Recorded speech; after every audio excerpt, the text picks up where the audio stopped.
21 ಕೋಟಿ ರೂಪಾಯಿ ಮೌಲ್ಯದ ಜಿಎಸ್ಟಿ ವಂಚನೆ ಪ್ರಕರಣವನ್ನು ಮುಚ್ಚಿ ಹಾಕಲು ಮೈಸೂರಿನ ಉದ್ಯಮಿಯೊಬ್ಬರಿಂದ ಬರೋಬ್ಬರಿ 1 ಕೋಟಿ ರೂಪಾಯಿ ಲಂಚ ಪಡೆದ ಆರೋಪದ ಮೇಲೆ ಬೆಂಗಳೂರಿನ ಜಿಎಸ್ಟಿ ಇಂಟೆಲಿಜೆನ್ಸ್ ಅಧಿಕಾರಿ ಪ್ರವೀಣ್ ಕುಮಾರ್ ಯಾದವ್ ವಿರುದ್ಧ ಸಿಬಿಐ ಎಫ್ಐಆರ್ ದಾಖಲಿಸಿದೆ.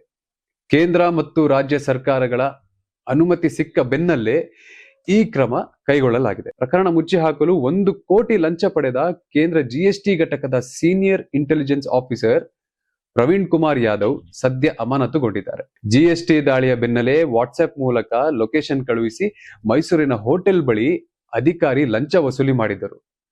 1 ಕೋಟಿ ಪಡೆದ ಮರುದಿನವೇ ಕೇಸ್ ಕ್ಲೋಸ್ ಮಾಡಲು ಮತ್ತೊಮ್ಮೆ ವಾಟ್ಸ್ಆಪ್ ಕರೆ ಮಾಡಿ ಹೆಚ್ಚುವರಿಯಾಗಿ 4 ಕೋಟಿ ಬೇಡಿಕೆ ಇಟ್ಟಿದ್ದರು. ಸುಳ್ಳು ಇನ್ವಾಯ್ಸ್ ಸೃಷ್ಟಿಸಿದ 21 ಕೋಟಿ ಜಿಎಸ್ಟಿ ವಂಚಿಸಿದ ಆರೋಪದ ಮೇಲೆ ಮೈಸೂರಿನ ಗುಜರಿ ಉದ್ಯಮಿ ಮೊಹಮ್ಮದ್ ಕಮ್ರಾನ್ ನನ್ನು ಈಗಾಗಲೇ ಬಂಧಿಸಲಾಗಿದೆ.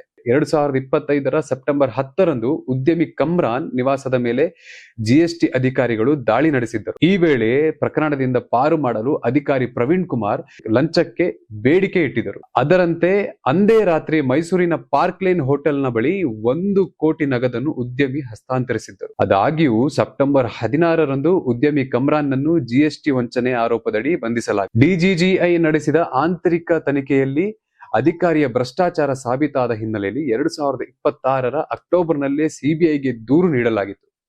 ಇತ್ತೀಚೆಗೆ ಮಾರ್ಚ್ ಮತ್ತು ಜೂನ್ ತಿಂಗಳಲ್ಲಿ ಕರ್ನಾಟಕ ಹಾಗೂ ಕೇಂದ್ರ ಸರ್ಕಾರಗಳು ಅಧಿಕೃತ ಒಪ್ಪಿಗೆ ನೀಡಿದ ನಂತರ ಸಿಬಿಐ ಎಫ್ಐಆರ್ ದಾಖಲಿಸಿಕೊಂಡಿದೆ. ಮತ್ತೊಂದೆಡೆ ಉದ್ಯಮಿ ಕಮ್ರಾನ್ ತನ್ನ ಬಂಧನ ಪ್ರಶ್ನಿಸಿ ಸಲ್ಲಿಸಿದ ಅರ್ಜಿಯನ್ನು ವಜಾಗೊಳಿಸಿರುವ ಕರ್ನಾಟಕ ಹೈಕೋರ್ಟ್ ಆತನ ಬಂಧನ ಕಾನೂನುಬದ್ಧವಾಗಿದೆ ಎಂದು ಆದೇಶಿಸಿದೆ.